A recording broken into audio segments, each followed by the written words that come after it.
Assalamualaikum warahmatullahi wabarakatuh. Alhamdulillah wassalatu wassalamu ala Rasulillah wa ala alihi wa sahbihi ajma'in.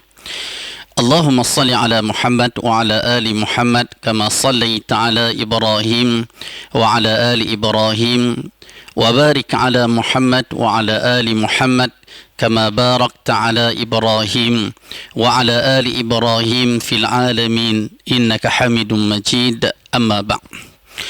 Tuan-tuan, perempuan, para penonton yang dirahmati Allah sekalian, alhamdulillah, bersyukur kita kepada Allah Subhanahu wa taala kerana dapat bersama pada pagi ini dalam perlis mengaji, dan insya-Allah untuk slot yang terakhir fasa yang pertama ni 31 Mac 2020, tempoh perintah kawalan pergerakan, yang mana insya-Allah pada pagi ini kita akan bersama-sama dalam bual bicara bersama yang berhormat Setiausaha Kerajaan Negeri Perlis, yang Yang Berhormat Tuan Azman bin Muhammad Yusof, YB, bersama kita pada pagi ini. YB, apa khabar ni?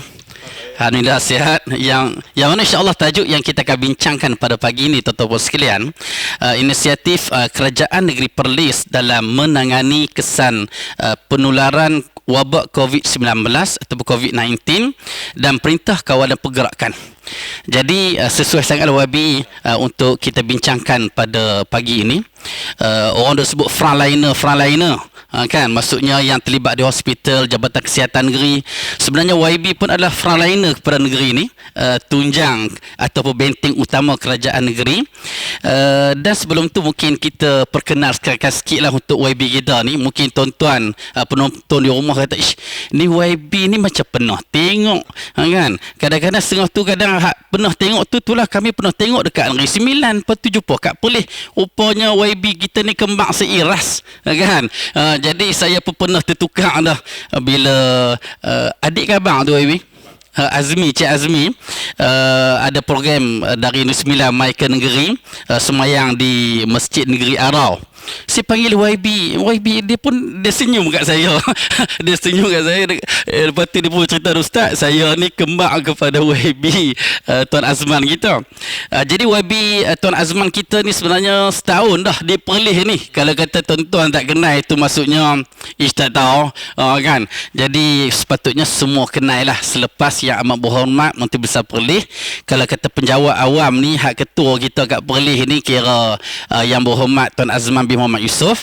Jadi mula tugas di Perlis ni pada 18 Februari 2019. Ni dia kira setahun sebulan. Setahun sebulan. Boleh cakap Perlis dah YB? Sikit-sikit boleh. Jadi YB ni kalau nak kira umur tu, muda lagi ni, 54. Kan kalau kata umur ni, kalau kata sebaya saya 42 pun lebih kurang rasa. Dan sudah berumah tangga, Pak Cahaya Mata. Dan YB menyertai perkhidmatan awam sejak 1992 sebagai PTD, iaitu pegawai tadbir dan diplomatik. Mempunyai beruntung kita kat Perlis ni, tuan-tuan sekalian, sebab yang berhormat Setiausaha Kerajaan di Perlis ni, sebab dia ada pengalaman kerja di banyak kementerian, pelbagai jabatan persekutuan dan kementerian, antaranya di Mampu, YB, Jabatan Perkhidmatan Awam, dan Kementerian Pembangunan Wanita, Keluarga dan Masyarakat. Dan sebelum berpindah ke Perlis YB sebagai pengarah bahagian pembangunan organisasi di Jabatan Perkhidmatan Awam. Jadi tuan-tuan perempuan dirahmati Allah sekalian, sebelum kita serah perbincangan ini kepada yang berhormat Setiausaha Kerajaan Perlis, saya nak sentuh sikit tentang dalam surat khabar baru ni, dalam Metro ada, dalam Sinar Harian pun ada, tentang berita bagaimana Menteri Besar Perlis Datuk Seri Azlan Man menyifatkan pakej rangsangan ekonomi prihatin rakyat yang disebut sebagai Prihatin, yang diumumkan pada hari Jumaat baru ni adalah pakej terbaik pernah diumum kerajaan sepanjang kerjanya. Kata Yang Berhormat, pakej ini sangat menyeluruh dan tidak mengabaikan mana-mana pihak. Malah penerangan Yang Amat Berhormat Perdana Menteri Malaysia Tan Sri Muhyiddin Yassin yang santai sekaligus mudah difahami rakyat. Semuanya dapat manfaat dan tiada pun yang terkecuali. Yang Berhormat kata apa? Where else in the world I have never seen this kind of assistance. Betul cara boleh faham dah no. Maksud ustaz sebut betul sebab ustaz ni lidah haram sikit kan. Yang mahu kata saya rasa ini bantuan terbaik yang saya pernah dengar, dan bagi saya sendiri ini adalah kali pertama. Katanya ketika ditemui di Kompleks Dewan Undangan Negeri Perlis pada hari ini, maksud pada hari Jumaat minggu lepas. Jadi YB, bila dah dipaparkan tentang pakej rancangan peringkat Malaysia, kita kata sebenarnya hari Jumaat baru ni, kalau nak kira tarikh kita baru bulan baru ni, dalam hari ni 31, kita kata hari ni Selasa, 30, 29, 28, 27, sebenarnya kat Perlis 22 hari bulan kita dah keluarkan pakej rancangan ekonomi bagi menangani COVID-19 di negeri Perlis. Jadi soalan saya, YB, ni penonton tak sabar, ustaz ni berbicara ustaz ke YB? Ada ustaz mukadimah kan, mukadimah je. Jadi soalan saya, YB, apakah inisiatif utama yang penonton nak tahu semua ni, apakah inisiatif utama yang ditawarkan oleh kerajaan negeri Perlis kepada rakyat di negeri ini? Sebab dengar kata dalam pengumuman YB, saya dengar kemarin termasuk dalam pada radio Perlis, yang maklumat kata 35,000 keluarga. Ramai ni. Kalau kita rakyat dalam Perlis ada 250,000, maksudnya kira itu yang secara keluarga. Penjawat awam baru ni pun dapat gaji awal sikit YB. Kan. Jadi boleh dikatakan semua secara menyeluruh. Dan siapakah golongan yang terlibat dalam inisiatif yang ditawarkan ini? Silakan YB.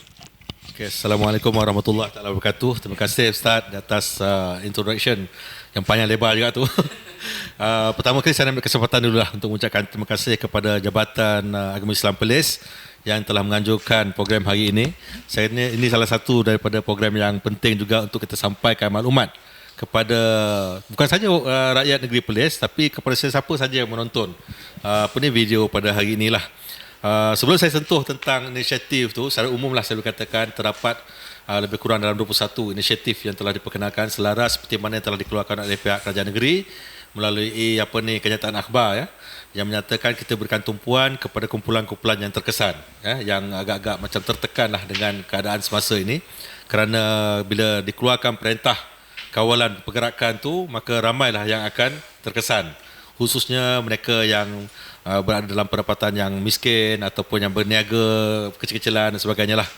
Pun begitu, saya nak menyatakan di sini terlebih dahulu, inisiatif kerajaan negeri ini adalah bersandarkan kepada apa yang kita rasakan penting kepada pihak ataupun kepada rakyat negeri Perlis. Kita tidak boleh membandingkan apa yang inisiatif yang kita keluarkan pada hari ini sama seperti mana di negeri-negeri yang lain. Kerana struktur masyarakat di Perlis ni agak berbeza. Kerana ada yang kebanyakannya kita ni terdiri daripada para petani, nelayan, pedagang kecil dan sebagainya. Jadi komposisi antara masyarakat itu agak berbeza. Sebab itu dalam menentukan inisiatif yang saya katakan lebih kurang dalam 21 tadi itu, perlu dibuat secara berhati-hati kerana peruntukan yang kita terima pun agak terhad. Bukanlah satu peruntukan yang besar. Memanglah ramai yang kata kalau boleh semua orang kita nak bantu. 250,000 orang, 250,000 orang kita nak bantu. Buat masa ini untuk makluman semua, peruntukan yang diturunkan daripada pihak persekutuan kepada negeri-negeri sekarang ini berjumlah lebih kurang 10.1 juta lah. Kalau kita bahagikan 10.1 juta, katakan yang kita edarkan secara cash kepada semua orang, saya rasa seorang akan mendapat lebih kurang dalam RM40. Jadi RM40 ni kalau secara logiknya memang tidak akan membantu lah. Kalau kita kata bagilah duit kepada semua orang, senang. Ada setengah pendapat mengatakan begitu, tapi kita merasakan bahawa kita seharusnya strategi dalam hal ini memfokus kepada mereka-mereka yang memerlukan. Sebab itu seringkali kerajaan negeri menyatakan kalau boleh semua pihak yang ingin menuntut hak mereka dalam inisiatif ini perlu memastikan bahawa mereka sebenarnya perlu. Dan janganlah pula katakan bila kata perlu tu seolah-olah sama standard bekalan-bekalan tu harus dapat sama je untuk semua orang. Sebenarnya tidak juga jangan risau sebab peringkat pertama ni kerajaan negeri lebih akan beri tumpuan kepada tidak ada orang yang ada masalah tentang pertamanya ialah makanan lah, bekalan makanan tu. Jadi macam kalau boleh semua orang jangan kata saya tak ada makanan lah. Sungguhnya ada dapatkan bekalan makanan untuk mereka meneruskan kehidupan hari-hari ya. Satu lagi yang penting untuk saya nyatakan di sini, inisiatif ini sebenarnya digubal ataupun dihasilkan oleh pihak kerajaan negeri melalui beberapa format ataupun beberapa forum ya. Dia bukannya dilakukan secara tergesa-gesa, dia melalui beberapa proses mesyuarat dan sebagainya. Contohnya mesyuarat tentang kuasa Majlis Keselamatan Negeri yang dipengusikan oleh Yang Amat Berhormat Menteri Besar. Kemudian juga dibincangkan juga di peringkat Jawatankuasa Pengusaha Bencana ya, yang kita pun telah pun wujudkan sebelum-sebelum ini.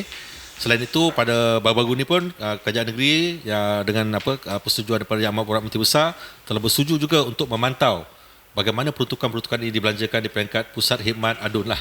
Jadi ini menunjukkan bahawa kerajaan negeri amat serius dalam merancang, melaksana, memantau dan menilai peruntukan yang telah diberikan, yang telah disediakan oleh pihak kerajaan supaya semua pihak tidak adalah lagi isu keraguan tentang penyelewengan ataupun ketirisan dan sebagainya. Dan kita juga sentiasa menasihat semua pusat-pusat khidmat adun ini untuk kalau boleh memastikan penyampaian itu sampai kepada kumpulan sasar lah. Jadi sekiranya ada masalah dan sebagainya boleh datang membuat aduan dan sebagainya, kita akan siasat dan sebagainya lah. Jadi tidak adalah timbul kata menyebelahi mana-mana pihak dan sebagainya. Kita hari ini pun saya bersyukur ya. Alhamdulillah, walaupun keadaan inilah satu krisis, tetapi kita lihat kerjasama daripada kelompok komuniti ini cukup baik. Baik daripada masyarakat, baik daripada agensi kerajaan, baik dari segi ahli-ahli politiknya, dan hari ini kita lihat ahli-ahli politik bergabung bersatu tenaga untuk menyampaikan perkhidmatan. Baik, inisiatif ini kebanyakannya kita berikan tumpuan kepada golongan masyarakat secara umum ya. Secara umum tu kepada semua yang memerlukanlah. Dan melibatkan seperti kumpulan asnafnya, kumpulan peniaga-peniaga kecilnya, setengah-setengah peringkat tu di kumpulan yang tak bekerja dan sebagainya lah. Kemudian kita juga memberikan pertumpuan juga kepada pelajar dan juga mangsa-mangsa yang kena COVID ni. Selain itu kita tak lupalah pengorbanan yang diberikan oleh petugas-petugas ini secara umum. Sebab sungguh pun inisiatif ni tak cover secara keseluruhan, tetapi kita lihat sebenarnya dia boleh katakan segala aspek keperluan masyarakat tu dipenuhi. Kena ingat ya bahawa inisiatif ni adalah merupakan inisiatif yang dikatakan sebagai top up kepada inisiatif Kerajaan Persekutuan. Kerajaan Persekutuan dia banyak, dia ada bagi dia punya kemudahan-kemudahan yang dikeluarkan kerana peruntukan mereka besar. Jadi dia banyak berikan kepada kumpulan SME, kumpulan-kumpulan pelajar-pelajar pun dia diberi juga. Begitu juga dengan masyarakat dan sebagainya, kumpulan B40 dan sebagainya. Jadi kita pun memberikan tumpuan yang sama. Jadi janganlah risau, walaupun kita dapat kemudahan daripada inisiatif persekutuan, bila kita nyatakan dalam inisiatif negeri ini, mereka juga akan dapat. Ini cerita macam Makcik Kiah hari itulah, lebih kurang. Jadi kalau saya nak kupaskan tentang inisiatif yang saya katakan 21, mungkin ada seorang keliru antara 21 ke 23. Okay, 21 tu ialah sebenarnya senarai ya. Senarai yang telah pun ditetapkan dan saya akan nyatakan satu persatu. Tapi bila kita tengok infografiknya, infografik kita dapati ada yang menunjukkan 23. Sebenarnya benda yang sama, cuma yang berbezanya adalah dalam statement senarai kita kumpulkan 3 perkara dalam satu tajuk. Contohnya sewaan dikecualikan tu kita letak dalam satu tajuk. Tapi dalam infografik dia dipecahkan kepada 3. Ditunjukkan sewaan yang mana yang dikecualikan, mana yang diberikan diskaun dan sebagainya.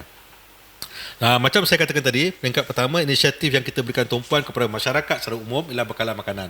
Ini adalah yang paling utama. Kerana kita tidak mahulah orang kata dia tak bekalan makanan, duit habis, jadi bekalan makanan pun dah habis. Jadi macam mana nak makan dan sebagainya, tak ada risau.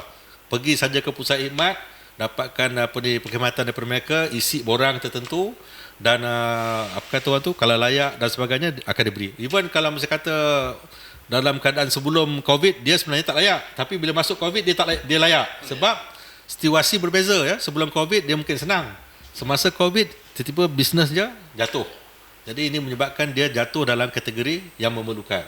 Jadi boleh pergi. Dan kena ingatlah bahawa pergi ni kalau selagi kita dah ambil bekalan tu habis katalah dalam tempoh 2-3 hari, boleh datang lagi. Bukan maknanya dia stop di situ. Saya khawatir takut orang ingat inilah sekali saja bantuan yang diberi, yang boleh diambil, kemudian dah tak boleh lagi dah. Sekiranya selagi kita ada bekalan, selagi itu boleh datang ambil. Dan kalau bolehlah kita bukan buat stok di rumah ya, bukan nak buat macam kita nak berniaga, tetapi gunakan keperluan untuk harian kita lah. Habis jangan risau, datang insya-Allah. di peringkat kerajaan negeri, kita pada masa ke semua kita memantau tentang bekalan yang ada. Sekiranya makin berkurangan dan sebagainya, kita ada mekanisme kita untuk mendapatkan peruntukan, sama ada melalui peruntukan kerajaan negeri ataupun kita akan memohon kepada kerajaan persekutuan bagi tujuan tersebut. Program makanan tu sebenarnya impak dia agak besar juga dari segi peruntukan. Dia melibatkan 3.5 juta perbelanjaan yang kita harus lakukan dan kita edarkan kepada 15 kawasan DON yang di bawah pusat khidmat ADUN tadilah. Jadi boleh pergi ke sana dan mendapatkannya. Kedua, kita juga memberikan inisiatif tentang untuk sebanyak RM50 bagi pembelian susu. Kita bagi dalam bentuk cash RM50. Tujuan dia supaya yang layak untuk mendapat inisiatif ni untuk membeli susu anak tu, susu tepung dan juga lampin ataupun diapers. Jadi jangan pula kita gunakan duit tadi untuk tujuan lain sebabnya tujuannya itulah. Dan kriteria dia cukup mudah aja. Kita mana-mana yang ada kanak-kanak ataupun baby yang 3 tahun 3 tahun ke bawah boleh untuk mendapatkan inisiatif tersebut. Dari segi peniaga-peniaga ni, kita pun kerajaan negeri telah pun bersetuju untuk memberikan kita kita kecualikan kutipan sewaan selama 6 bulan bermula daripada Mac bagi kategori pertamanya yang melibatkan sewaan premis kerajaan yang diselaraskan di bawah bahagian pentadbiran daerah BPD Setiausaha Kerajaan Negeri. Yang keduanya adalah bahagian perumahan yang juga diselaraskan di bawah Setiausaha Kerajaan Negeri. Jadi mana-mana penghuni yang mendapat kemudahan sewaan rumah, sewaan kedai premis kedai premis di bawah BPD atau itu bahagian pentadbiran daerah dan juga bahagian perumahan, mereka ni dapat lagi dikecualikan sewa bermula Mac selama 6 bulan bukan ditangguhkan tapi dikecualikan. Seterusnya bagi sewaan untuk saya dipahamkan juga MAIP pun memperkenalkan juga program yang sama. Cuma buat masa ni mereka sepatutnya nak bagi 6 bulan. Cuma pendekatan mereka ialah mereka bagi 3 bulan dulu. 3 bulan dahulu, kemudian sebelum akhirnya bulan yang ketiga tu dia akan kaji sama ada perlu extend ataupun disambung terus pengecualian tersebut untuk 3 bulan yang seterusnya. Jadi kita sama-sama doakan kalau boleh MAIP juga dapat mempertimbangkan untuk panjang ke 6 bulan. Sebab apa? Kenapa 6 bulan ni? Sebab Kerajaan Persekutuan juga memperkenalkan skim yang sama. Jadi tidak salah bagi pihak negeri untuk sama-sama mempunyai spirit yang sama seperti mana Kerajaan Persekutuan. Dan selain daripada itu, kita juga mempunyai badan-badan berkanun seperti Perbadanan Kemajuan Ekonomi Negeri Perlis dan juga Majlis Perbadanan Kanga yang juga telah mengenakan sewaan kepada premis-premis perniagaan yang tertentu. Dalam konteks ini, kedua-dua perbadanan ini telah memutuskan iaitu memberikan pengecualian sebanyak 50% kepada semua peniaga kecil yang sewa gerai dan sebagainya, meja jualan, sebanyak 50%. Itu untuk 2 bulan yang pertama. Untuk 4 bulan yang seterusnya sebanyak 20%. 20. Samalah bagi baik sama ada daripada PKNMP dan juga APK. Saya ulangkan sekali lagi, untuk 2 bulan yang pertama bermula pada Mac, April tu 50% diskaun, 50% diskaun. Itu lebih kurang bunyi. Diikuti 4 bulan yang seterusnya adalah 20%, 20%. Ya. Jadi keputusan ini dibuat berdasarkan kepada kerana macam pihak perbadanan ni, perbadanan statutory body ni, mereka bergantung kepada hasil untuk mereka menjana income bagi tujuan membayar operasi. Jadi kalau nak bagikan percuma pengecualian 100% akan berkesan kepada kos operasi mereka. Jadi keseluruhan ni kalau kita lihat dicampur dan sebagainya dengan kehilangan hasil dan sebagainya, jumlah besar yang terkesan pula kepada kerajaan negeri dalam konteks kerajaan negeri dan juga badan-badan kanun adalah sebanyak 1.268 juta. Dalam 1.268 juta. Dalam konteks sewaan rumah pula, dalam program PPR dan juga untuk program RPA, saya ambil contoh. Untuk pertama sekali untuk PPR, kita memberikan pengecualian sewa selama 6 bulan juga di bawah program PPR, dan ini memberikan pengecualian sewa kepada 778 unit rumah yang tersenara di bawah PPR. Dia melibatkan PPR Sena, PPR Taman Y Permai, PPR Wang Ulu. Jadi ini akan memberikan sedikit kos kepada kerajaan negeri lah, kerana kita tidak mendapat hasil di situ. Begitu juga tidak terkecuali rancangan perumahan Kuala Place yang melibatkan 142 rumah, dan jumlah kos yang ditanggung oleh pihak kerajaan negeri apabila kita memberikan pengecualian ni, dia melibatkan sebanyak 664,000, lebih kurang. Selain itu, bagi perancangan atau perumahan awam, ini lain sikit ya. Perancangan perumahan awam ni dia merupakan skim sewa beli. Bila kata sewa beli, maka pendekatannya agak berbeza. Yang tadi itu pengecualian sewa sebanyak 6 bulan. Tetapi dalam konteks rancangan perumahan awam RPA ni, kita memberikan moratorium. Maknanya untuk tempoh tertentu 6 bulan tu bermula pada bulan Mac, jadi patutnya sewaan tu dibayar tapi ditangguhkan, dianjakkan dipanjangkan masa sewaan tersebut lah, selepas pada tempoh habis sepatutnya ya. Itu moratorium. Selain itu, skim galakan bayar cukai tanah. Sebenarnya skim galakan bayar cukai tanah telah pun diperkenalkan daripada awal Januari lagi. Kita berikan diskaun-diskaun dan sebagainya. Tapi pada ketika itu tempohnya tamat lebih awal sikit. Tapi bila berlaku COVID, maka kita telah mempertimbangkan, Kerajaan Negeri telah mempertimbangkan untuk memanjangkan lagi sehingga 31 Mei 2020. Ini selaras dengan peruntukan kerajaan jugalah, undang-undang tentang tanah, khususnya kanun tanah negara. Dan dia telah memberikan impak yang perkata orang tu positif kepada 40,000 pemilik tanah ya, untuk mereka membayar cukai tanah dengan masa yang dipanjangkan lagi sebanyak ada yang 8% bagi ke tanah pertanian, 5% ke kategori bangunan, 3% bagi kategori industri. Jadi ambillah peluang ini. Saya faham cukai tanah ni memang kena wajib bayar. Saya pun baru lepas bayar. Saya bayar sebelum COVID. Jadi tak apalah, saya bayar full tu tak ada. Sebab sebagai individu saya tak ada pun tanah dipilih ni. Tapi saya bayar kat Seremban punya lah. Pengecualian sewa tapak. Ini satu lagi, MPK terima kasih banyak-banyak kepada yang dipertua MPK kerana telah sudi juga memberikan sumbangan insentif kepada penyewa-penyewa tapak, pasar malam, pasar harian dan sebagainya lah. Yang ini kita selepas tamatnya katakan COVID nanti, program PKP, Perintah Kawalan Pergerakan ni apabila dibuka kembali pada awam untuk bertindak untuk melaksanakan aktiviti masing-masing, pasar malam boleh diadakan dan sebagainya, diberikan sebanyak percuma selama 1 bulan. Sewa tapak tu diberikan percuma selama 1 bulan. Jadi ini juga memberikan, bukan 1 bulan, sehingga pagi 1 bulan lah berikutnya, 1 bulan berikutnya. Dan ini akan memberikan manfaat kepada lebih kurang 2,104 peniaga. Jadi tanggungan tu akan untuk MPK dia, maknanya dia akan kehilangan pendapatan dia sebanyak 38,000 lah. Selain pada itu, bantuan pemasaran produk pertanian. Baru-baru ni kita semua sedia maklum bahawa musim harum manis. Tadi pun saya dapat mesej daripada Jabatan Pertanian menyatakan kita ada stok sekian banyak dan sebagainya lah. Jadi babak semalam pihak Kerajaan Negeri telah bersetuju memutuskan untuk mengadakan satu mesyuarat pertanian, Exco Pertanian, yang mana Exco Pertanian pun semalam pun ada mesyuarat di Putrajaya untuk membincangkan isu-isu tentang hasil pertanian lah, bagaimana kita nak mengatasi dalam konteks bila COVID ni berlaku ya. Jadi kita sini kita tengok harum manis memang banyak dah ladang-ladang yang telah menghasilkan. Jadi kita mengharapkan farmer dapat membantu dalam proses untuk memasarkan. Jadi sebab apa, kalau kita lihat walaupun dibenarkan ada pergerakan-pergerakan tertentu yang kepada komuniti tertentu untuk menjalankan aktiviti, tetapi kita faham demand itu dah kurang sikit. Jadi bila supply terlalu banyak, demand kurang, maka ini akan berikan kesan kepada petani-petani kita tadi lah, yang pengusaha-pengusaha ladang harum manis. Jadi kita dah minta pihak Pahama untuk membantu dalam hal inilah.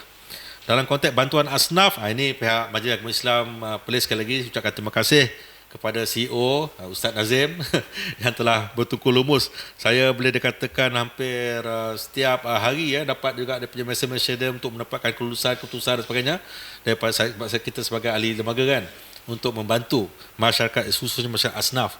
Asnaf ni ada 2 kategori yang saya fahamkan. Satunya asnaf yang dah telah pun sebelum COVID dah dikategorikan sebagai asnaf. Tetapi bila berlaku COVID, ada yang akhirnya mereka tergolong dalam kumpulan asnaf. Dikatakan asnaf sementara. Mereka ini juga diberikan bantuan dan ini melibatkan peruntukan sebanyak 918,000 kepada 8,160 dan juga pertambahan dalam bantuan khas rancangan asnaf sebanyak 2.9 juta. Banyak ni, 14,697 penerima akan menerima dan dimasukkan terus ke dalam akaun penerima ya. Jadi kalau kita tengok secara keseluruhannya, peruntukan yang disediakan oleh MAEPS dalam hal ini ialah sebanyak 3.8 juta. Jadi bunyi juta ni saya pun naik risau. Sebab di Perlis ni kalau 3 juta 4 juta besar. Kalau saya di Putrajaya dulu 3 juta 4 juta 2 minggu boleh habis. Tapi di sini dia macam satu apa kata orang tu yang panjang sikit lah penggunaannya. Jadi harap-harap semua sedia maklumlah bahawa inisiatif ni kita buat cara yang terbaik untuk kita bagi pada kumpulan sasar yang sebenarnya.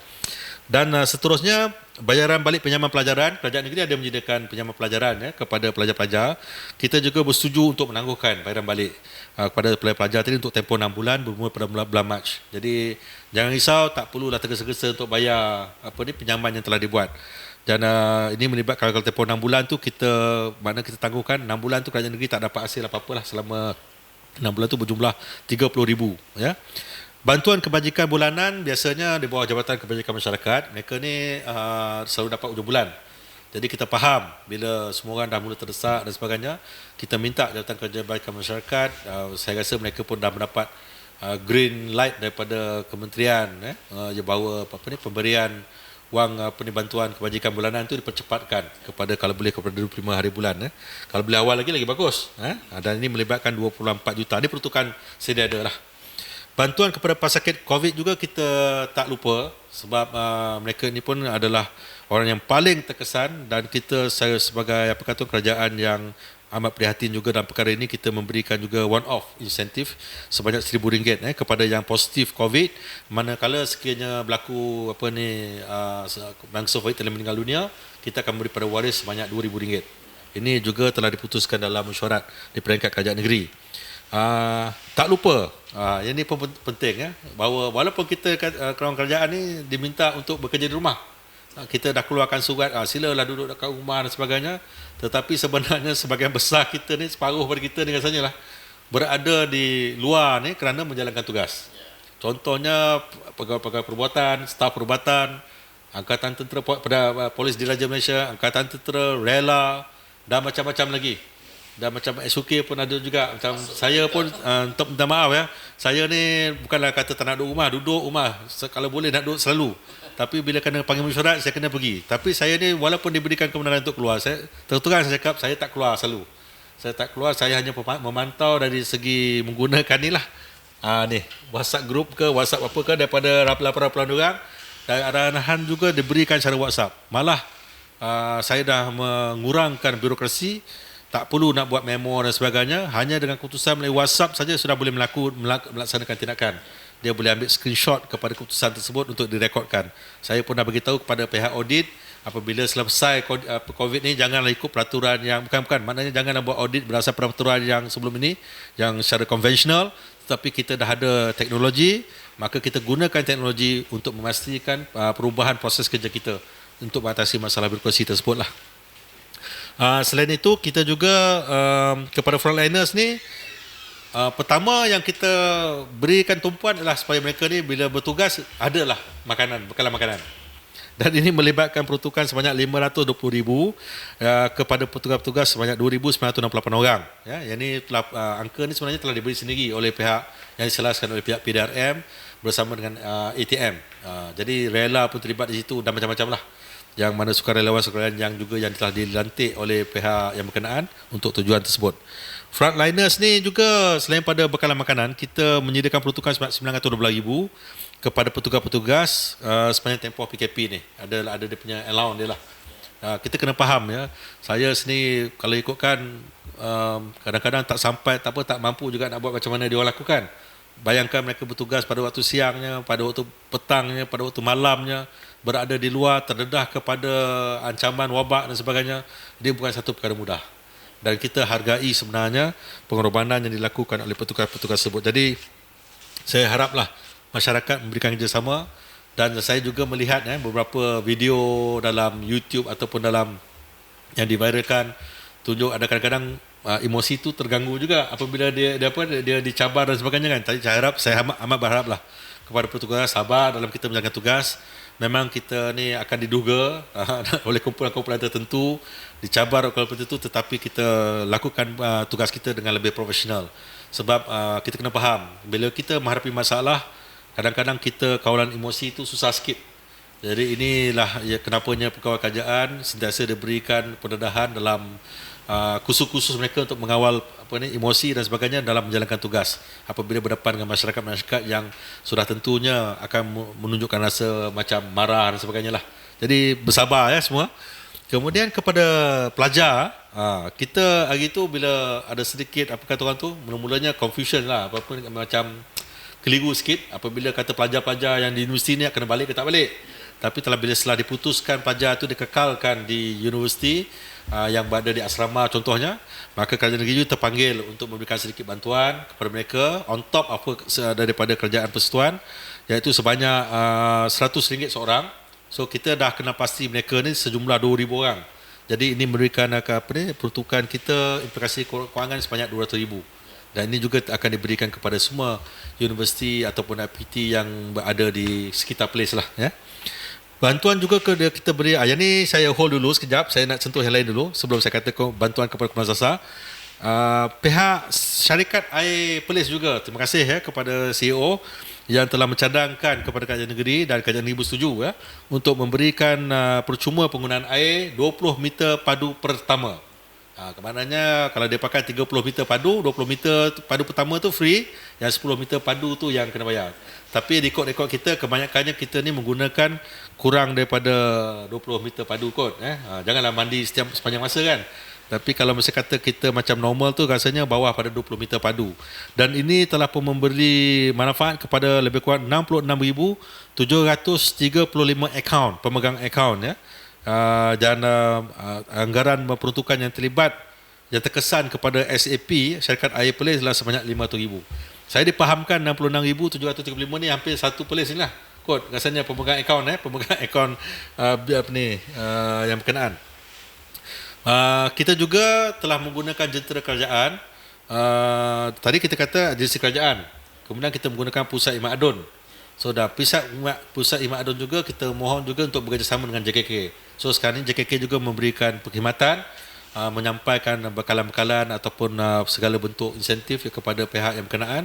Jadi mereka ni pun kita akan sediakan, kita akan pastikan allowance bulanan mereka tu dibayar lebih awal lagi lah. Kalau ikutkan kita bayar ikut time tu ujung-ujung bulan kan. Jadi kali ni kita akan bayar lebih awal dan dia dilakukan secara bayar EFT. Dan juga kepada allowance petugas-petugas tambahan di pusat khidmat pun kita telah bersetuju untuk tambah 3 orang lagi. Di mana pusat khidmat boleh ambil 3 orang lagi tambahan dan mereka ini akan dibayar RM50 sehari. Sehinggalah selesainya tugas-tugas di pusat khidmat tersebut. Selain pada itu, ini satu lagi inisiatif yang bagus ya, daripada Jabatan Agama Islam dengan kerjasama Jabatan Pendidikan Negeri, iaitu memperkenalkan program tuition online. Saya dipahamkan tuition online ni mungkin Perlis yang pertama kot dalam konteks macam itulah.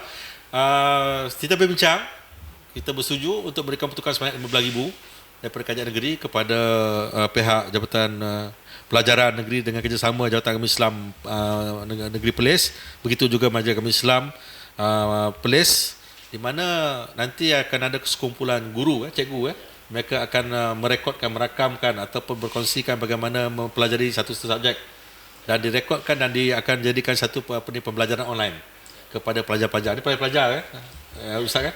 Jadi begitulah. Mereka ini akan mendapat manfaat. Mana bila tak ada sekolah sekalipun, mereka kanak-kanak anak-anak kita ni dapat mempelajari subjek-subjek melalui perkhidmatan online tersebut ataupun melalui video tuition online tersebut. Jadi itu antara sebahagian daripada inisiatif, dan saya tak katakan bahawa inilah inisiatif yang terakhir. Sebab kita tak tahu lagi sekarang ni perintah kawalan pergerakan ni sehingga 14 April. Dan kebanyakan kita punya inisiatif ni pun lebih pada tu kita panjangkan. Ada sampai ke 30 April, ada sampai ke 6 bulan seterusnya, 4 bulan seterusnya dan sebagainya.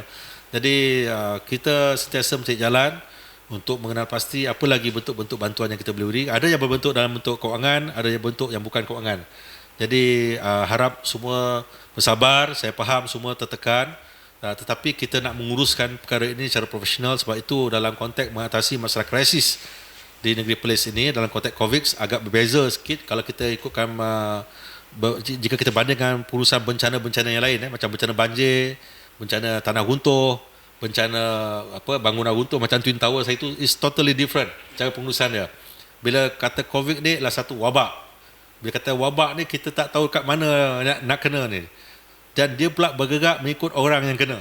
Jadi kontak itu harus kita pastikan, kita kenal di mana kontak itu berlaku, dan kita harus pastikan dia dikawal dan sebagainya. Untuk maklumannya, misi kita ni, bantuan ni hanya sebagai untuk kurang-kurangnya memudahkan sikitlah kehidupan seseorang yang tertekan. Bukan nak menyelesaikan masalah tu secara total, tapi maknanya memudahkan sedikit kehidupan seseorang yang agak tidak selesa.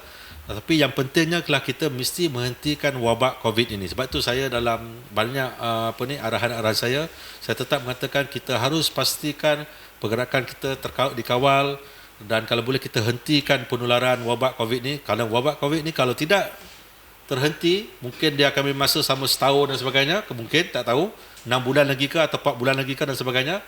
Banyak yang akan lagi masalah akan timbul. Jadi inisiatif ini kalau misalnya kata tidak dibuat cara penambahbaikan daripada masa ke semasa, dia juga tidak akan dapat membantu apabila COVID sentiasa saja berlaku dalam suasana yang agak tegang kepada masyarakat. Jadi sama-samalah kita habiskan dulu COVID ni, kemudian mari kita struktur semula ekonomi kita. Saya bersama dengan rakan-rakan dalam kerajaan akan memikirkan bagaimana kita membantu kumpulan-kumpulan yang terkesan, khususnya dalam konteks kita nak mencegah kembali aktiviti-aktiviti ekonomi. Sekian. Okey, terima kasih Yang Hormat Tuan Azman selaku Setiausaha Kerajaan Perlis. Jadi tuan-tuan perempuan, sidang para penonton yang dirahmati Allah sekalian, bila dengar YB bercakap tu rasa padan pakej rangsangan disebut sebagai prihatin pun. Nak cerita bagaimana kerajaan Malaysia secara umumnya dan khususnya kerajaan negeri Perlis ni sangat prihatin dengan seolah-olah bila YB sebut 21 pakej tu, inisiatif kerajaan negeri tu, banyak tu.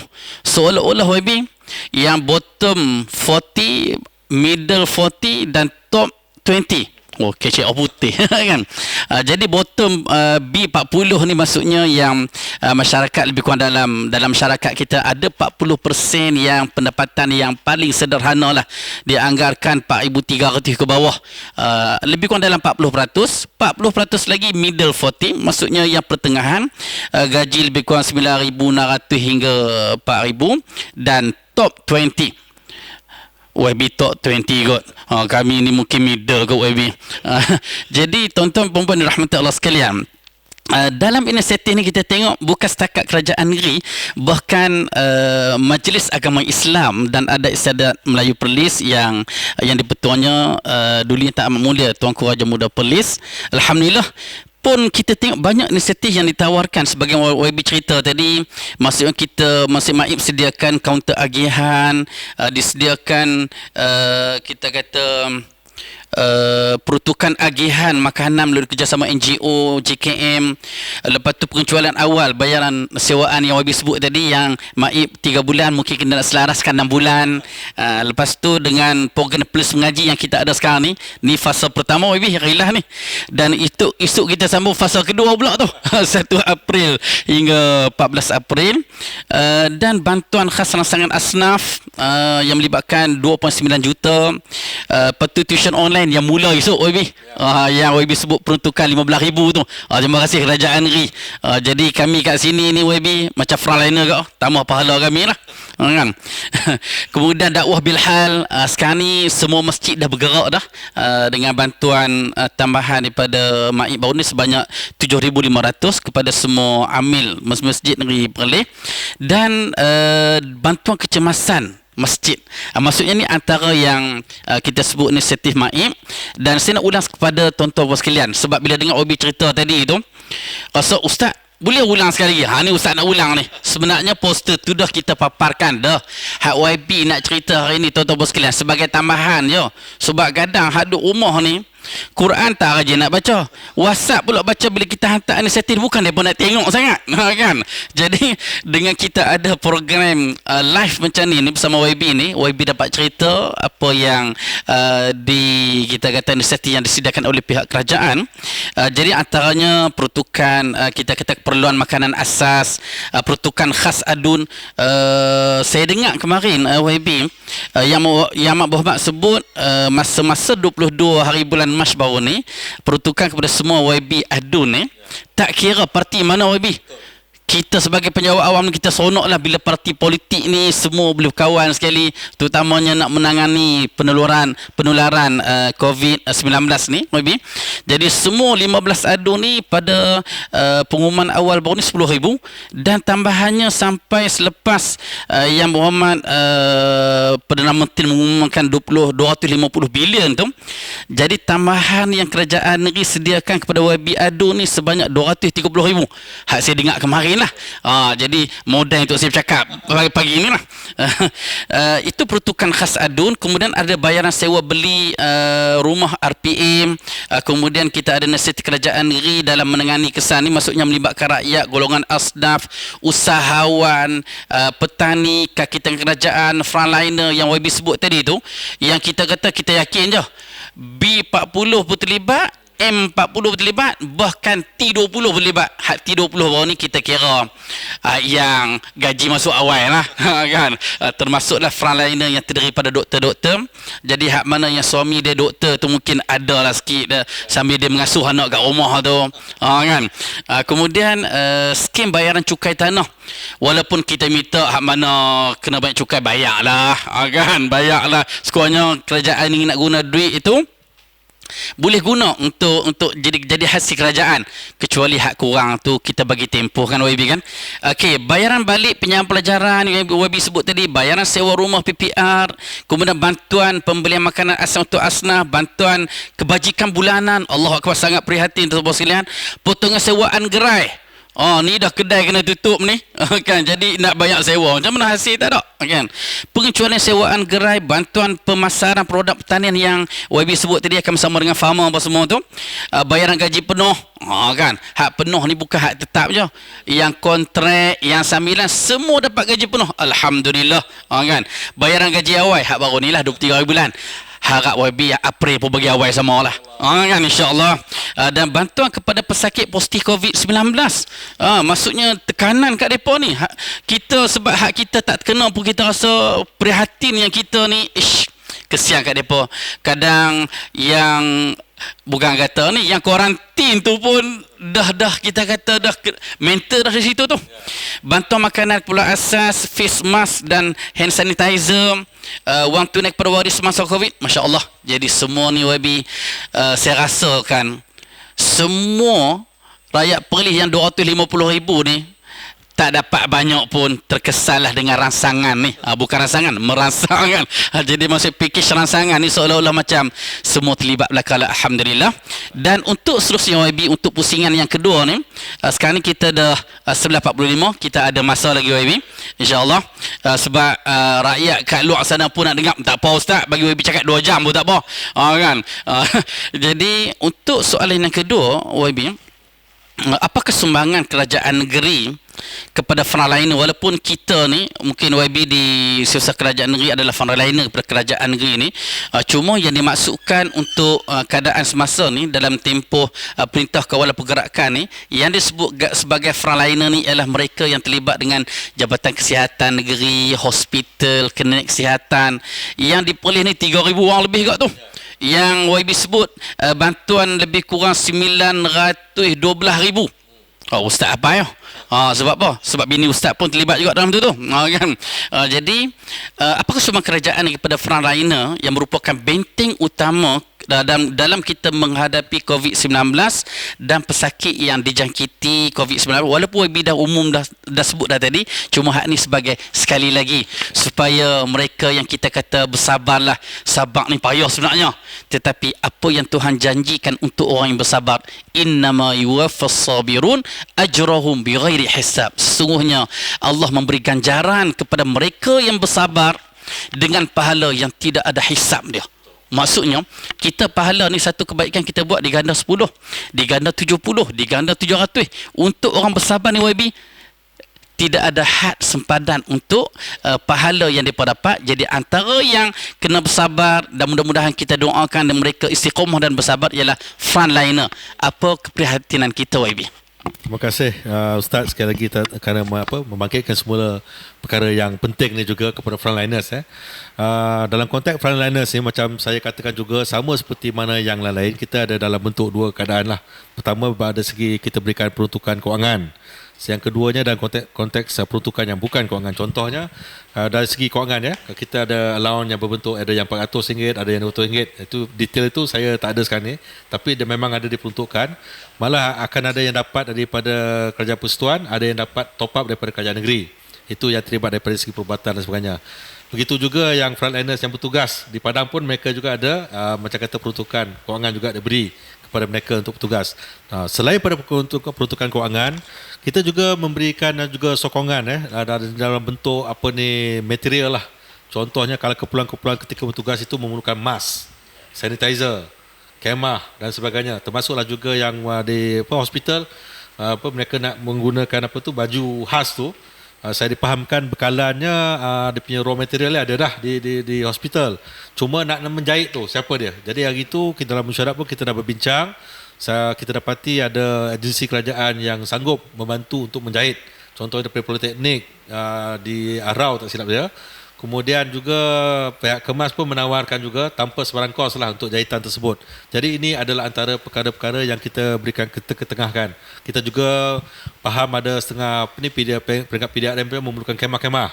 Dan ini semua kemah tu kan murah bukan kemah yang ini RM10,000 satu tu. Jadi dia memerlukan lebih kurang 4 kuantiti. Ini pun kita memberikan pertimbangan yang wajar supaya kumpulan frontliners ni kebajikan mereka juga terjaga.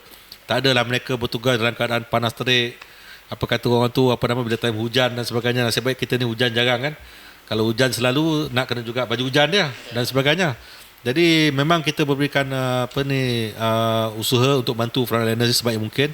Sebab macam saya katakan tadi, pengorbanan frontliners ni sebenarnya mereka melakukan tugas luar daripada yang biasa. Kalau dalam keadaan biasa, kalau kita tengok mereka ni dah habis tugas dalam dia balik ke pejabat, buat report, relax sekejap, duduk kat aircon dan sebagainya. Tapi hari ni kita tengok most of the time dia berada di lapangan. Jadi kebajikan tu kena harus kita jaga sebab mereka ni pun manusia biasa.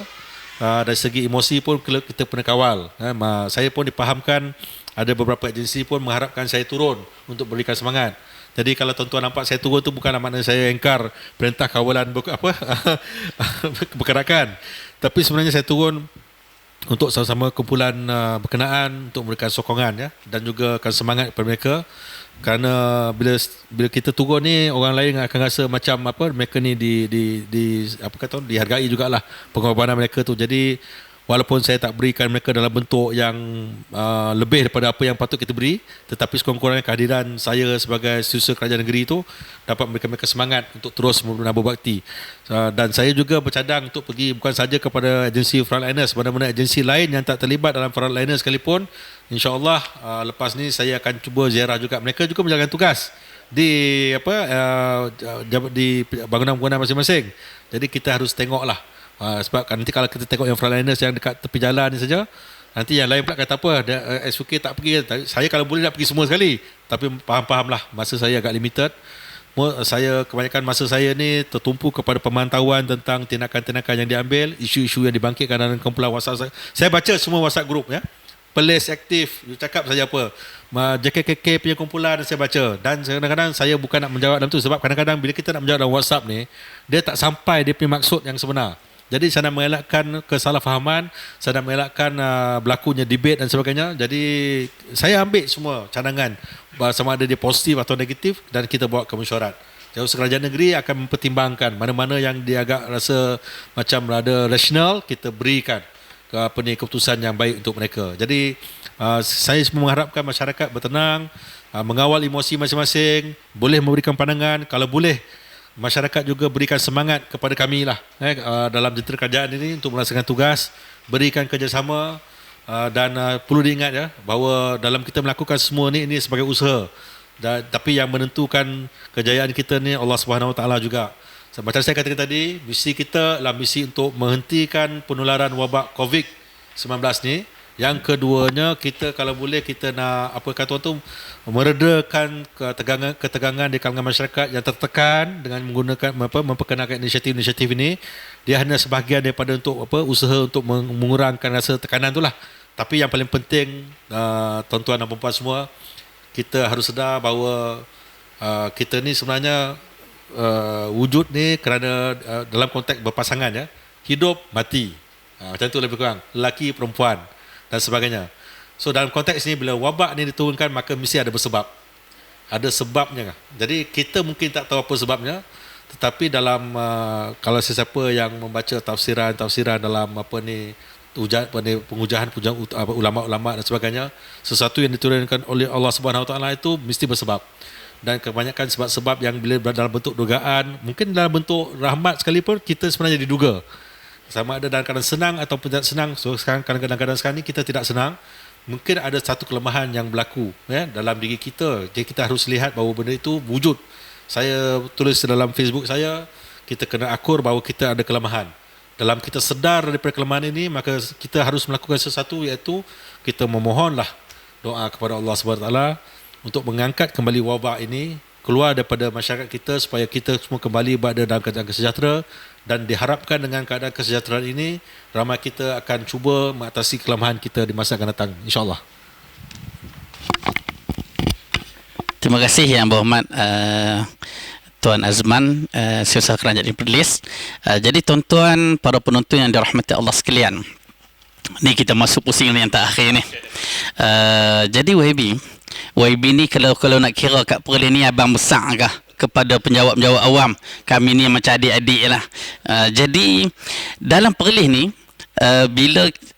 bila dah kita kata sebut stay at home, tu bukan stay saja tu, stay and sleep tu kan. Jadi kadang-kadang kita nak kena, mungkin sesuatu yang YB nak yang bagi nasihat, mungkin suatu amanat kepada adik-adik penjawat awam ni, tentang apa manfaat yang mereka boleh lakukan di rumah ni.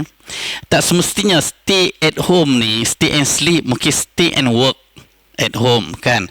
Tapi apa nilai kerja yang kita boleh buat tu? Macam ada setengah jabatan memang di rumah bekerja secara online, ada WhatsApp yang digunakan untuk manfaat kan. Tetapi ada sebahagian tu memang tak ada kerja. Tak ada kerja. Tak ada kerja tu hak yang polis duk tangkap tu. Dia pergi cari pasal. Nah kan. Jadi untuk sebagai kesimpulan, untuk bual bicara bersama dengan YB pada pagi hingga tengah hari ini, jadi apa harapan YB kepada semua pejabat awam dalam negeri Perlis ni, termasuklah kami semua, yang sebahagiannya ada yang terlibat dengan tugasan rasmi seperti bahagian kesihatan, keselamatan, bahagian seperti rela, PDRM, tentera apa semua ni, termasuklah saya rasa di Setiausaha Kerajaan Perlis di MAIP, saya rasa macam tak tutup je. Sebab kadang banyak inisiatif-inisiatif tu melibatkan pentadbiran. Jadi tadi kita sebut dah hak mana yang terlibat frontliner semua ni kena bersabar. Dan sekarang ni hak mana yang tak terlibat secara rasmi tu, YB, apa nasihat dan amanat YB kepada kami semua ni? Silakan YB. Pertama kali, sekali lagi, saya terlupa nak cakap tadi, tapi boleh rangkumkan sekali dah ni. Sebenarnya walaupun kita menghadapi krisis, saya boleh dikatakan setiap hari, setiap malam, saya lambat jugalah nak tidur, dalam pukul 2 pagi lebih kurang, seperti benda tu datang dalam kepala kita kan. Jadi kita fikirkan, saya jarang nak fikirkan negatif, benda-benda negatif dalam keadaan negatif selalu, tidak. Ada berlaku yang krisis seperti ini, tapi saya nak tengok apakah kesan positif dia.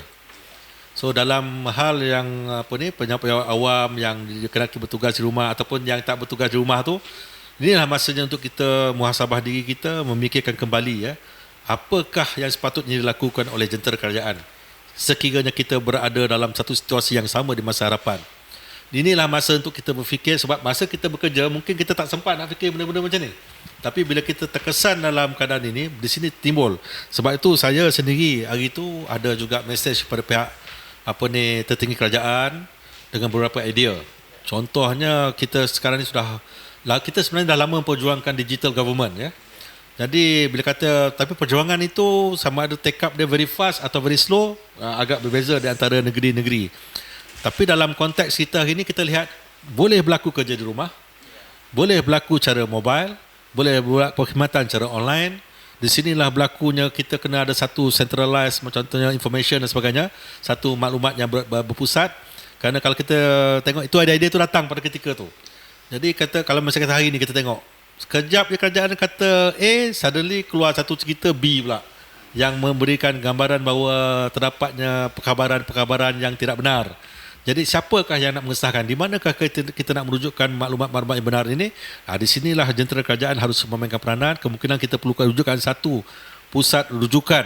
Contohnya di bawah SUK katakan, kalau di bawah kerajaan pusat, mungkin satu agensi pusat perlu menyediakan satu portal khas COVID, yang mana dalam portal itu ada maklumat tentang inisiatif, kemudian ada tentang perkhabaran berita-berita tidak benar, kemudian apakah nasihat-nasihat pada masyarakat. Dia tak perlu banyak maklumat-maklumat ni, dia perlu yang signifikan saja. Hari ini kalau kita tengok, semua agensi kerajaan ada menawarkan something. Sekurang-kurangnya dengan adanya portal COVID ni tadi, kita highlightkan 2 atau 3 perkara yang boleh dijadikan rujukan yang mudah untuk rakyat mengetahui apa yang sepatutnya dilakukan dan sebagainya lah. So selain pada berada di rumah tadi dapat memikirkan idea-idea yang begini, mereka juga mulalah kena memahami rakan kita di rumah tu, macam isteri dan anak-anak lah. Saya senterang anak saya dah hampir sebulan berada di Seremban. Emosi mula memang stabil, tapi bila dah sampai nak panjang ke 14 April ni, jadi dia dah rasa gundah gulana. So saya dipahamkan mereka pun kat sana pun ada dalam keadaan apa kata orang tu, kalau silap sikit nak bergaduh lah kata orang kan. Jadi saya kena manage benda ni. Kita bila berada di rumah, kita kena manage. Kadang-kadang saya pun dengan isteri saya pun bertanya macam-macam kan. Saya lah tengah macam-macam fikir macam-macam. Jadi kadang-kadang tu ada jugalah kita rasa macam boleh tak bagi saya peluang untuk saya fikir yang lain-lain dulu kan. Jadi di sinilah kita belajar bagaimana kita nak mengawal perasaan kita, dan kita pun faham bahawa mereka yang di rumah itu sebenarnya bila kita berada di rumah, mereka juga nak membantu kita. Jadi perkhidmatan kita ni tak terhenti di pejabat saja. Di rumah pun boleh melakukan perkhidmatan kita pada ahli-ahli keluarga lah. Jadi bila kita melakukan perkara ini, insya-Allah masa yang terluang itu kita manfaat sebaik mungkin. Macam saya katakan tadi, dari segi pihak kerajaan ni, antara perkara yang kita boleh memberikan tumpuan di masa akan datang, ya, kita kena lihat dari segi bagaimana kita boleh merealisasikan sistem pengurusan bencana yang bersepadu. Bencana, saya faham macam Majlis Keselamatan Negara, ada begitu juga NATMA, mereka memang dah ada dia punya garis panduan dan sebagainya. Tetapi COVID hari ini memberikan kita satu pendekatan baru yang lain, kerana dia cara dan penkaedahan dia kemungkinan ada perbezaan dari segi proses-proses yang sebelum ini. Dia dibandingkan dengan banjir agak berbeza. Kalau banjir itu kita ada pusat ni dan semua NGO boleh datang tapi hari ini kat sini bukan senang-senang NGO nak menjalankan tugas walaupun nak membantu, tapi mereka ni dikatakan serahkan saja kepada JKM contohlah. Jadi ini satu tunjukkan bahawa proses tu boleh berlaku perubahan apabila melibatkan wabak seperti COVID ini. Yang keduanya, prosedur kita kena jelaskan. Bila kata tolonglah bekerja di rumah, apakah bentuk prosedur yang kita perlu perkenalkan kepada penjawat awam yang berada di rumah. Kita jangan perkenalkan prosedur yang begitu terlalu banyak sangat. Kalau macam saya senang, saya kata kalau boleh kita wujudkan satu apps, kita bagi tahu kat dia orang, you highlightkan 3 kerja utama di rumah tu, dan 3 pekerjaan utama ni dinyatakan apakah statusnya setiap hari. Jadi dia menggunakan app tu untuk update dia punya contohlah kerja yang pertama ialah tentang kewangan. Jadi siapa-siapa yang terlibat dengan kewangan ni, dia akan nyatakanlah hari ni dah voucher dah buat, online voucher dah buat, pelarasan gaji dah buat, apa lagi tu, tuntutan juga telah pun selesai dilakukan. Jadi simple apps, jangan kita buat yang benda yang terlalu kompleks sehingga orang tak nak pakai apps tu. Seterusnya kita juga kalau boleh, inilah masanya kita memperkenalkan cashless society. Jadi tak payahlah orang nak bawa duit banyak-banyak nak pergi ke kedai untuk menggunakan digital punya facilities. Kita menggunakan digital cash dan sebagainya, ataupun pembayaran secara online. Jadi ini dapat membantu. Inilah dia spirit digital government yang telah diperkenalkan lama lagi dah. Cuma sekarang realisasinya boleh kita lihat dalam konteks hari ini, ya. Of course kita juga kalau boleh nak lihat bila dah nak perkenalkan online apa semua ni, kita punya infrastruktur online kita pun kena strong jugalah. Kita punya internet, jangan nanti dia berpusing pun susah juga. Penting juga kita dapati masyarakat juga setelah pandai menggunakan sosial media. Di sini sepatutnya kita mempunyai satu facilities ataupun tools untuk mengumpulkan semua komen-komen, sama ada benar ataupun tidak, ataupun negatif ataupun positif, supaya kita dapat daripada crowdsourcing ni tadi kita dapat analisa ataupun kita membuat satu analisis apakah perkara-perkara yang signifikan yang patut kerajaan berikan pertumpuan dalam membantu masyarakat pada masa akan datang. Sebarang maklumat juga harus lebih teratur. siapa yang sepatutnya mengeluarkan maklumat, bagus, alhamdulillah. Hari ini kalau kita tengok kerajaan memang secara umum, saya tak nak go detail, saya go umum saja. Dua entiti penting apabila memaklumkan tentang perkara ni, dua ni saja yang bercakap, iaitu mereka yang kalau bisa kata tentang kesihatan, maka kesihatan yang akan bercakap, Kementerian Kesihatan, Menteri Kesihatan, Ketua Pengarah Kesihatan dan sebagainya. Kalau dikata pasal keselamatan, ini pihak PDRM, pihak Menteri Pertahanan, Menteri Dalam Negeri dan sebagainya lah. Itu jadi maknanya kita khususkan kepada orang yang sepatutnya memberikan maklumat tentang perkara tersebut. Dan budaya baru kita hari ini, walaupun tadi Ustaz dah mention, kita ni bersih baik kenapa polis dapat kawal lebih awal bilangan yang terkena COVID ni, kerana saya ingat lagi kadang-kadang kita kena membuat keputusan very fast apabila krisis ni timbul. Saya ingat lagi masa kita membuka Dewan 2020 kuarantin, melalui perhubungan telefon saja, pegawai saya bertanya saya, YB, pihak APM, MKN, mohon kita buka satu pusat kuarantin yang mana kita dah kenal pasti kumpulan daripada Seri Petaling gitu. Kita gunakan Dewan 2020 untuk mengasingkan mereka di situ. Mereka ni masa tu belum disahkan COVID lagi, tapi kita nak asingkan dulu. Dan keputusan tu dibuat very fast. Tak sampai 30 saat, saya kata, okey, saya bersetuju menggunakan Dewan 2020, tapi saya akan rujuk dulu dengan, dalam masa yang sama, saya rujuk dengan Yang Amat Berhormat Menteri Besar, dan beliau pun bersetuju, dan terus jalan. Maknanya tak payah kita nak pergi meeting, mesyuarat apa, tak ada. Kita buat keputusan terus. That is a very significant decision yang kita buat. Sama juga, Majlis Agama Islam Perlis telah membuat keputusan yang baik, walaupun ada kritik sebelum ini, tetapi kemudian diikuti oleh kebanyakan kita setelah dibawa ke Dewan Musyawarah peringkat tertinggi agama, mengatakan sembahyang Jumaat itu tak dibuat, bukan tak sembahyang langsung, maknanya sembahyang di rumah, sembahyang ganti di rumah, itu kena faham tu. Begitu juga dengan bersalaman, jangan bersalaman tetapi ada orang kata memutuskan silaturahim. Tidak ada cerita pasal memutuskan silaturahim. Kita malah saya rasa kalau yang buat macam ni sekalipun, hari ni saya tengok macam lagi mesra berbanding salam kan. Tapi bukan nak kata tak salam lepas ni. Lepas kada semua dah clear, salam lah.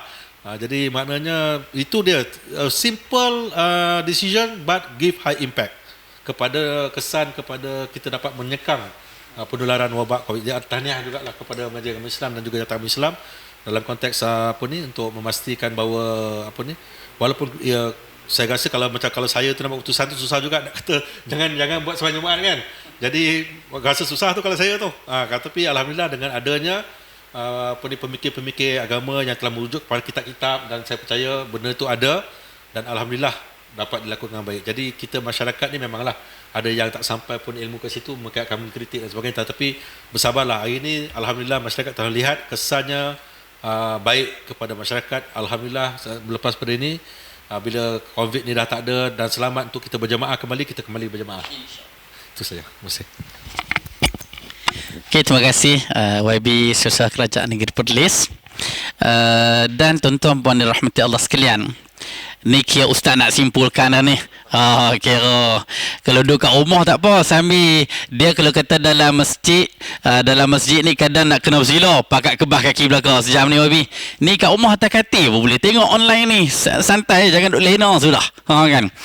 Okey, jadi YB, sebenarnya yang YB sebut tadi tu tentang ni, saya nak simpulkan tentang apa yang berlaku sekarang ni. Tuhan sebut dalam Quran, antaranya Tuhan kata zaharul fasadu fil barri wal bahr bima kasabat aydin nas liyuziqahum ba'dal ladzi amilu la'allahum yarji'un.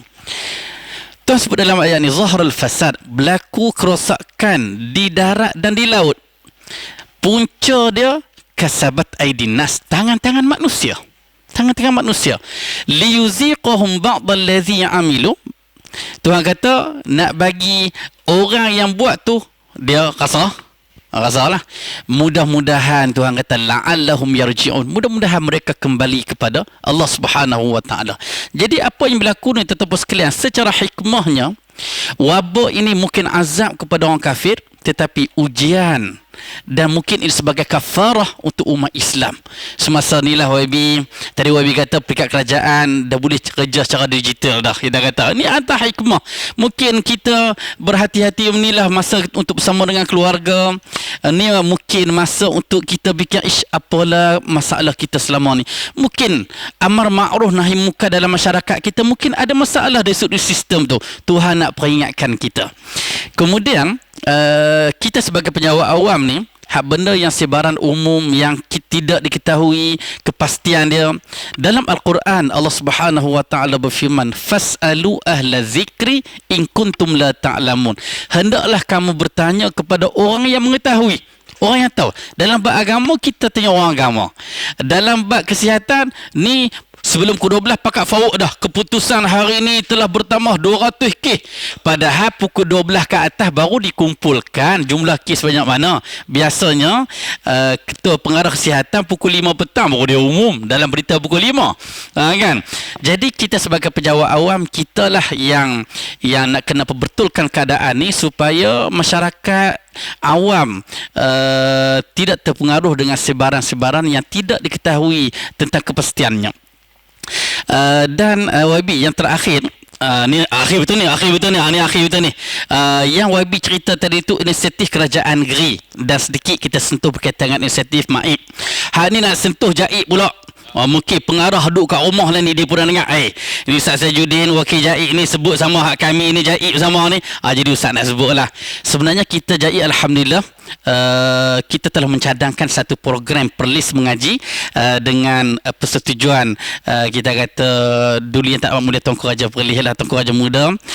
Jadi bagaimana perlis mengaji ni kita mulakan dari 17 Mac sampailah hari ni. Kira macam ni lah YB. Kira Al-Quran kita baca sehari 2 juzuk, pagi dan petang tu. Petang ni khatam. Dan sokongan daripada MAIP sendiri, CEO nak turun sekali. Petang ni insyaAllah tuan-tuan di rumah tu pukul 3 lagi. Live khatam juzuk 30. Kan. Tak payahlah nak buat majlis-majlis padan ni, kita kata majlis secara online.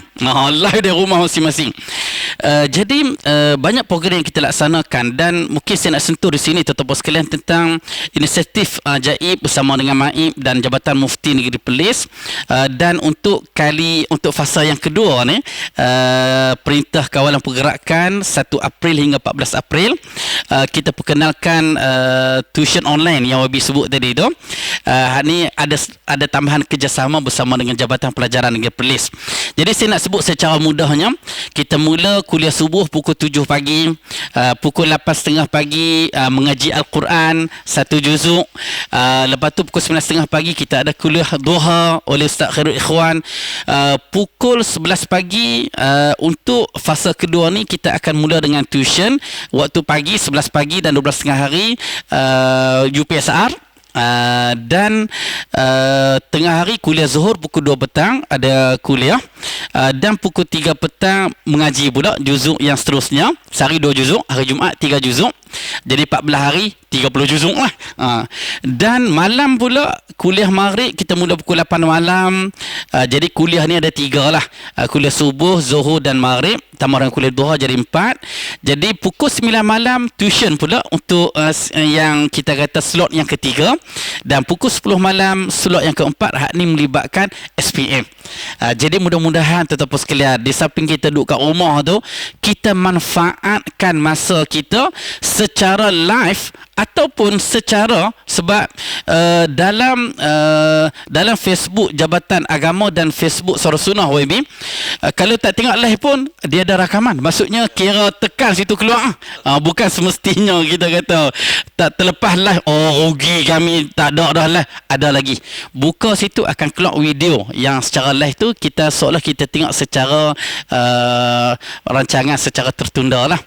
Jadi YB saya rasa sekadar itu sahaja. Terima kasihlah atas sokongan dan dukungan yang berhormat Tuan Azman bin Muhammad Yusof, Setiausaha Kerajaan Negeri Perlis, untuk menjayakan program kita pada pagi ini, Bual Bicara bersama dengan YB.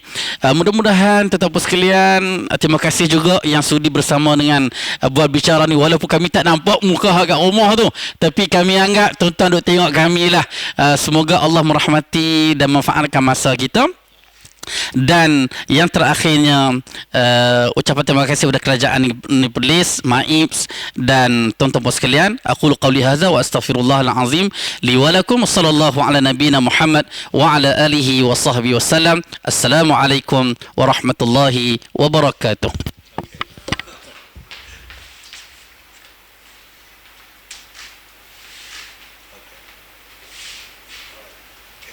Terima kasih Ustaz.